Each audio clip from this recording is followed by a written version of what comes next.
So excuse the slightly cheesy title. I was trying to sort of think about something something that we're sharing, a journey together. But yeah, that's pretty cheesy, isn't it? So talk a little bit about how I got to where we are today, and then talk about how we're all going to go forward. So I kind of think about my time after training as being the scenic route through anaesthetic training, getting to appreciate some of the sites along the way, and get to do some cool stuff that perhaps some of our clinically focused colleagues have missed out on. So in terms of what I did, I was the NELA Fellow, the first NELA Fellow when it was established back in 2012 to 2015. So I was out of training for 3 years, and then Mike Grocott asked me to take over advising or leading some of the research for a few years afterwards, and I've just given that up back at the end of last year. So some of the stuff I did, you'll probably recognise some of the front covers of these, even if you've never looked inside them. So I was involved in some of the early patient reports and the first organisational reports, amongst all the other odds and ends that LJ will, I'm sure, have told you are part of the job. And I did my PhD looking at NELA data. So one of the, I don't know if you know the background for NELA, but the Emergency Laboratory Network had demonstrated variation in mortality between hospitals. And off the back of that, the NHS commissioned an audit to look at that and to try and explain it. So my work was around looking to see if structures and processes in the hospitals could explain some of the variation in mortality. So that's what I looked at, and I'll talk about that a little bit later. For the same sort of time, I was a regular attendee at Source, and it's been a bit sporadic since then, so that's why my face may not be quite so familiar. So the time I was doing that, I don't know if you recognise all these faces. So Joe Simpson at the bottom, Ellie Walker, Maria Shazapis. Maria's a consultant at UCH, and Ellie is now at GOSH. Joe works out in sort of Essex way now, I think. Ollie Boney over on the right-hand side, and Jigna Moda. Jigna is a consultant at UCH as well, you may have met. And Ollie, yeah, I'm sure you guys know, he's a bit more recent, but he's joining the UCH consultant body, supposedly in the summertime, but I think it may be sort of slightly dragging out after that from what he tells me. So what I did after my PhD, I did a clinical lecturer post, which I only did for 1 year, which I'm not going to go into all the details, but I felt like I just wanted to get on with my clinical training by that point. So I'd had 3 years out, took another 6 months and a bit. For that time, I was half research, half clinical, and that slide's pretty bare because I wasn't particularly productive in terms of research at that time. I found it a bit of a difficult balancing, juggling act, but I'm happy to talk about it if people are interested, but I won't go into any more detail there. And then a bit more recently, I have been supervising a PhD student. There was a risk that I might be supervising a second PhD student, but that's not happening now. And doing some examining of PhD vivas. And then also some of the MSc and the intercalated BSc, some of the content, mentoring, examining some of the guys at UCL. So one of the things that I'm going to talk about is, I'm sure you're aware of all the opportunities that are out there, and that I think we're in a really good position with Source to access. But some of the things that may be a little bit less obvious that are there, that are these brilliant opportunities that for me have all come through Source and or the college. So obviously each of you is involved with national or I'm thinking particularly of Danny, multinational projects. So some really big projects, but also there's some smaller stuff going on as well, either at hospital level or trust level. And once you get back into clinical training or into clinical work, people will ask you to get involved in some local projects, which some of which are great.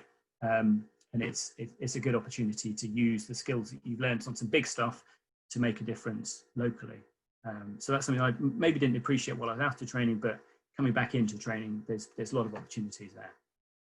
And then also a whole bunch of non-research work. So I've already alluded to that, to the educational stuff, but I'm sure you guys have had the opportunity to write some educational material, chapters for books, videos for some of the educational stuff, teaching. So there's a lot of spin-off stuff, you could call it, that isn't sort of directly research, but you are now experts in areas that some of your peers won't be, that you can share some of that knowledge. So yeah, lots of opportunities out there.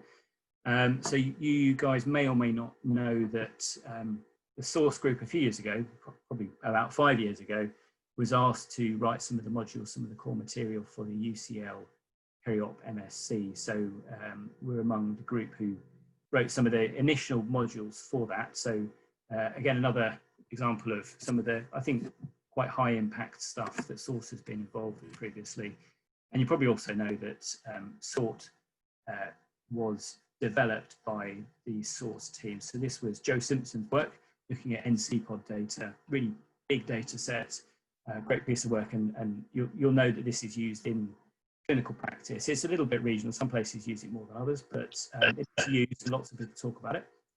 And then Danny more recently looked at developing a morbidity calculation for SORT as well. So you know, it's still in use and still developing. So these are, again, some of the things, some of the achievements. So within the Source group, and like I said already, I know some of you better than others, but I'm already aware that the breadth of statistical and analytical expertise is immense, and I'm sure lots of other groups are envious of the breadth that you all have.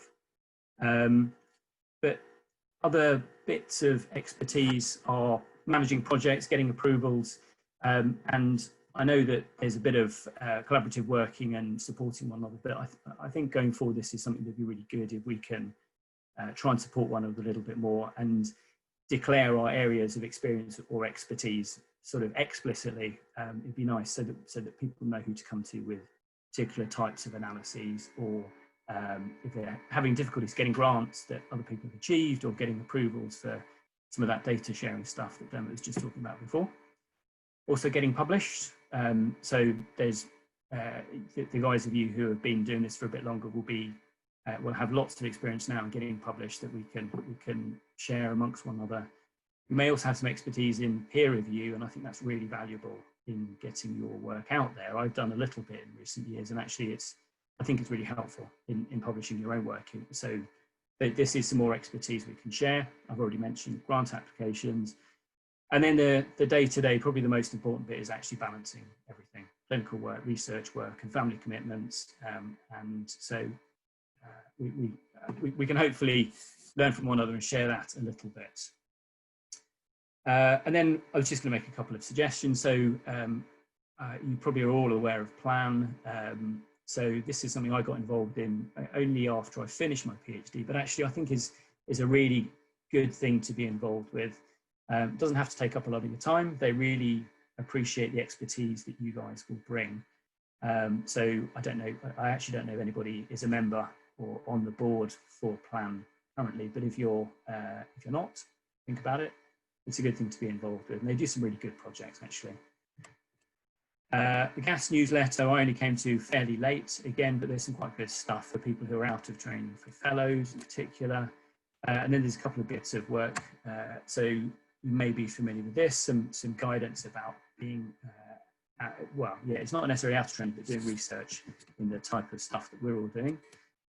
And then this is deliberately showing all the markups, because this is, I think, still a draft document. So at the college, Sharon Drake put together a group to try and provide a framework so that everyone across the country who are doing fellowships through the college gets the similar levels of support and have a little bit more structure. So this, unfortunately, I think was just being finalised just before all of the craziness started. So I did a quick search yesterday, and I don't think it's actually been finalised and published, but there's other stuff out there as well. So if you feel like you needing a bit of extra support, then there's lots of resources. So what I'd suggest is, so Sarah very kindly shared some of the notes that you guys have discussed back in January. Some of these conversations I was already aware of. There's conversation about giving Zoom a try, and it looks like Zoom is here to stay from now on, which is probably a good thing, so we can share with people at home, and also hopefully within UCH Westmoreland Street departments. I understand that UCH is quite keen on Teams rather than Zoom. That's why I put that in there. So, I mean, Zoom works great, but that may be something to consider later. I was going to say, please, if you have speakers who you think would be of interest, please let Sarah know or let me know. And it doesn't have to be directly the kind of research that we're doing at the moment. I think we can learn a lot from other disciplines and other types of areas. So anything of interest, please suggest it. Any topics in particular people want covered, I think we could suggest that amongst ourselves. Courses are all on hold at the moment, so perhaps we can either run some remote courses, or if there are topic subject areas that someone has expertise in, they can give us a little synopsis of that material. The hive mind problem solving I thought was brilliant. I think that's a great suggestion. So we can come up with some ideas, either relevant to someone's piece of work, or a bit more generally how you would tackle a problem in your research project.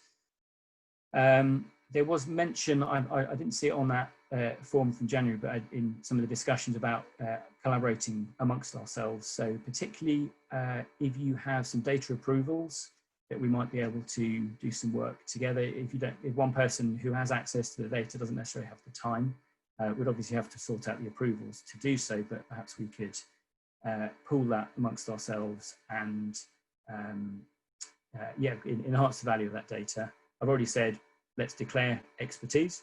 I had a look at the Google, I've forgotten the name now, the website that Danny set up, the wiki page, that's it.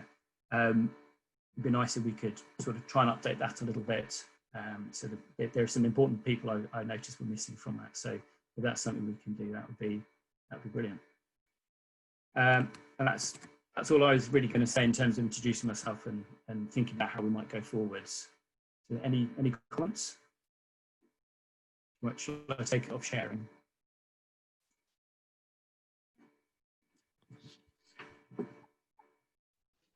Anybody? So I have something that I've brought up before to Ramani. I think Ramani's aware of it, and Mariam and I have been doing some work when we've been able to. We were doing it before everything kicks off, and then we've both been really busy. But the actual website of Source, I don't feel is appropriate for the work that you guys do. It doesn't reflect the work that you do.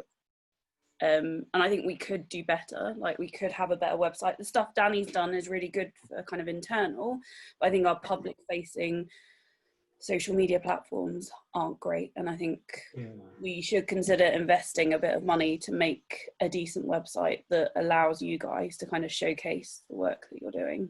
But that's just my 10 pence. It sounds good. I mean, yeah, if you look online, then it's really out of date, and I agree. It's it's not very reflective. Anybody else? No? Notice that we, yeah, Dermot? All right, definitely interested in the kind of collaborative working, because as you say, there are lots of data sets that we all have access to, and we're all quite siloed on our own projects, but there's probably lots of stuff that we could pull in all our different skill mixes together on. Yeah, great. One of the things I was sort of thinking with that was that, particularly as the new fellows join, they won't necessarily have a huge amount sort of that they can just sink their teeth into. So quite nice if we could pull some of what we have access to and get people up to speed a little bit more quickly. I don't know how your experience is, everybody, but the first few months I didn't really have very much to do specifically around Mila, and so I found it is a bit frustrating. So it'd be nice to share some of the data if everyone's up for it. Yeah. Lots of nods of approval. It's very strange talking to people and not really getting any auditory response.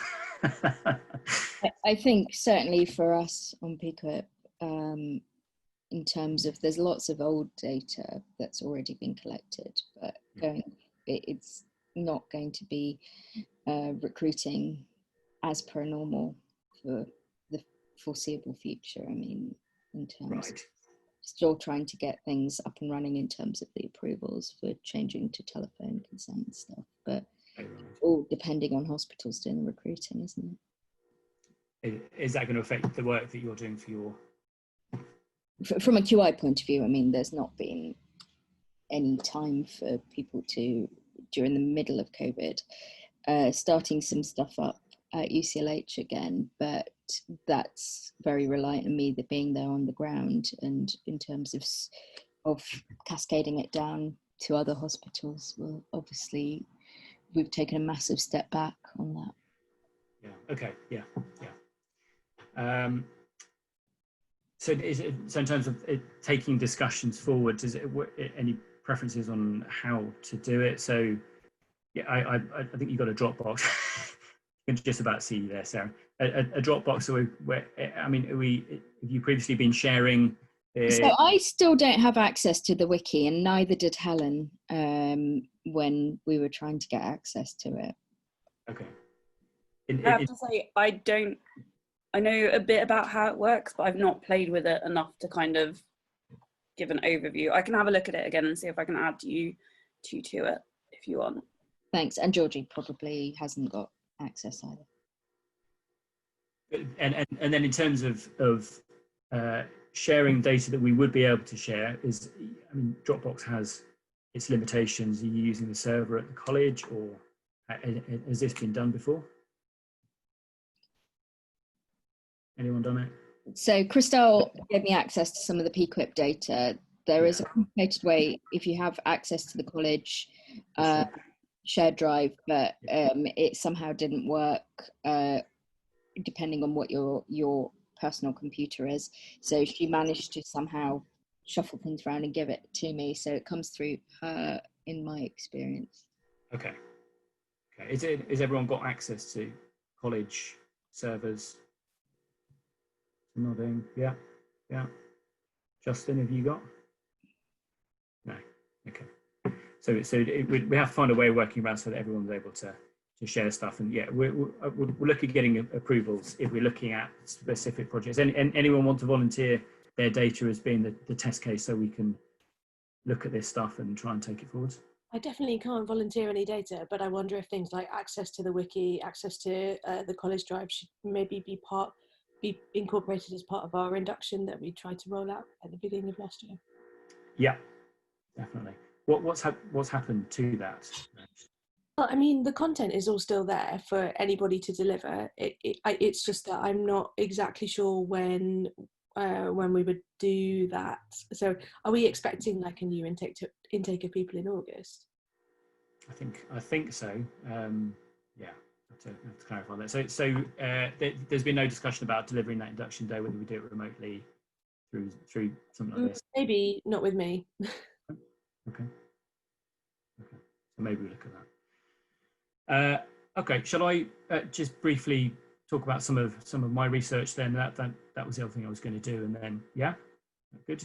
Is there anything anybody else wants to bring up? No. Speak now. Okay. So I'm sure a lot of you know quite a lot about.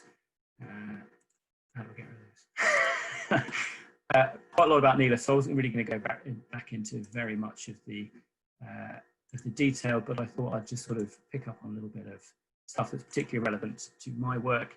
So some of this stuff you'll be familiar with Donna Bedian's model, or IETS only took this model and ran with it. So the structure, process, outcome is what it's sometimes called. So I mentioned before I was looking at hospital factors that might be able to explain some of the variation mortality after emergency laparotomy between hospitals. So this is some of the work that came before. So the patient who arrives in a hospital undergoes some processes of care, and you can imagine that those processes of care might affect the patient outcome, whether it be mortality, morbidity, some of the PROM type outcomes. So those processes might be of relevance emergency laparotomies, things like going directly to an intensive care unit afterwards, who did your operation, the timeliness that you arrived in theatre. And you can, I'm sure you're familiar with this, that you can imagine that those processes are dependent on structures within the hospital. So do you have enough intensive care beds and nurses and doctors to make it possible that everyone can go directly to an intensive care bed after surgery? The rotas in terms of whether it's a consultant surgeon doing your operation. What was the other thing I mentioned? Timeliness, whether you've got things like pathways, enough beds that you can move people around, and silly stuff like lifts and porters perhaps. Then also you need to consider the patient case mix. So obviously some people have worse outcomes than others. So there's an element of case mix that you have to consider. It's not only down to structures and processes. And then it's only, I think that's how you say her name. I've always just assumed that's how you say it. Says that there's also some chance in there. We all know that you can't 100% predict these things. So even with the best models, sometimes people will do worse than expected. Sometimes people do better than expected. And then there's a whole bunch of other stuff that's going to be relevant. So hospital characteristics, there's a bit of fairly old evidence now that particular things like whether you do cardiothoracic surgery look like it could potentially improve your outcome. Volume, whether that's surgeon, team or hospital, but so volume of cases. And then some stuff that was very topical, but a little bit less so now, was day of the week, whether you're admitted, having your operation at the weekend or during the week. And then some other stuff that then you get more and more complicated interactions between case mix and structures and stuff. And this is one of the diagrams I had in my thesis, which I thought at the time was fairly self-explanatory and quite nice, but I've come back to it and I think it looks like an absolute pig's ear. So that was sort of my interpretation of it. There's a bit of case mix processes and structures which are nested within organizational factors. All of those things interact, and then you've got some chance in there as well. So that was my take on what had come before. So you'll have seen this stuff. This was after, I think this was the year 2 NELA data. I told you it wasn't particularly contemporary. So funnel plot, case mix adjusted, I think it was. Yeah, risk adjusted, case mix adjusted mortality rates at all the different hospitals. So could some of the structures and processes in those hospitals explain some of that variation in mortality rates? Big question. So the way I did this, amongst other ways, was to do some mixed effects modelling, which is known by different things, which I think makes it extra confusing. It can be also called multi-level modelling, amongst other things. And my analogy, if you're panning for gold, trying to find the gold nuggets that can explain mortality, you need to put the right stuff in. So there's often sand in there with the gold nuggets. You expect to be able to sift the sand out, but if the sand isn't in the right format, if it's in big chunks or if it's in a bag from Argos, it's going to look like it stays in the, you have to bear with me with this analogy, it's getting more and more complicated, isn't it? It looks like it will stay in the sieve of that 5% probability. So it looks like it will be significant if you don't model it in the right way. Yeah, it'll become more clear, hopefully. So the little red dots along the bottom are individual patients. The green could be hospitals, could be departments, and then the blue might be trusts or even countries. So if you think about the layers of data, so level 1, level 2, level 3, what I looked at was only level 1 and level 2, so the individual patients and the hospitals. I didn't look at between countries or by region or anything else, but you obviously could.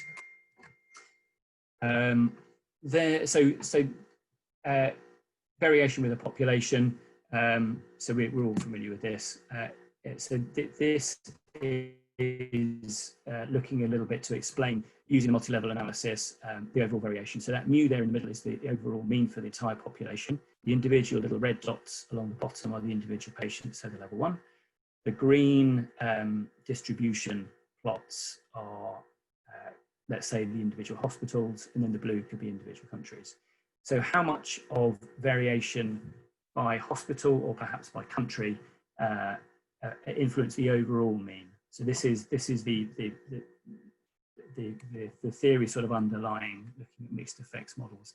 So if you want to try and understand it, you need to split it into those different components. So this was my work. So like I said, looked at the first 2 years in the NELA patient data set, which was around about 40,000 patients, 185 hospitals. And what I had to do to try and understand if structures and processes affected or could explain variation in mortality was to control, first of all, for case mix, so the individual risk factors of the patients, and then control for clustering within the hospitals. And that's what I used the multi-level analysis for.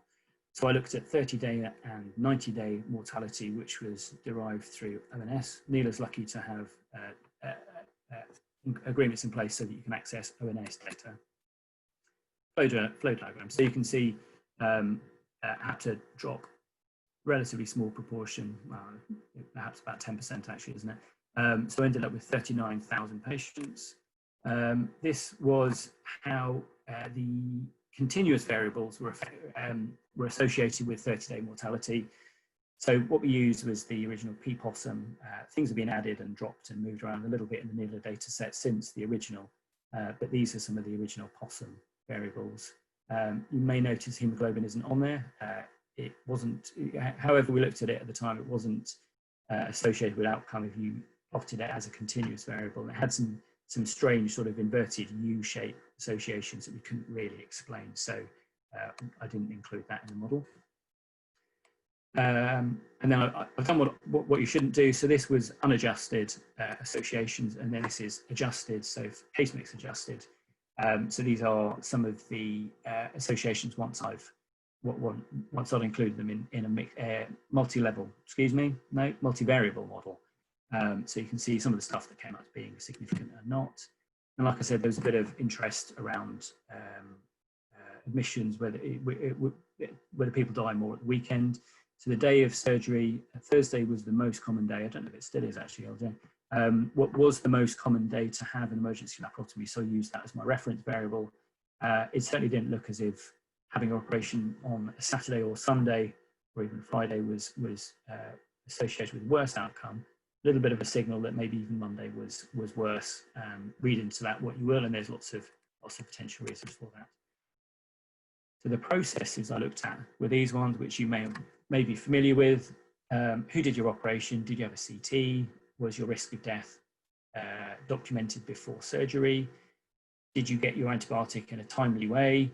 Preoperative review. So these are the ones that were available, and some of them the data quality was absolutely dreadful, so these weren't included. So things like timeliness of antibiotic administration, some of those times were very poorly entered, lots of big holes in the data, almost certainly not missing at random, so I didn't include those. But see, so these are some of the processes I looked at, and then some of the hospital level stuff. So characteristics, structural provisions, and then I aggregated some of the patient level data, thinking at hospital level, so volume of cases and percentage of patients who got a particular process of care. I looked at it in a few different ways.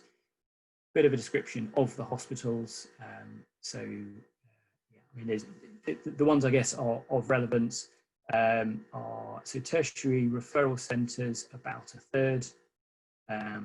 About a third had an emergency surgical unit. About a third had a unified pathway for emergency laparotomies. We called it emergency general surgery.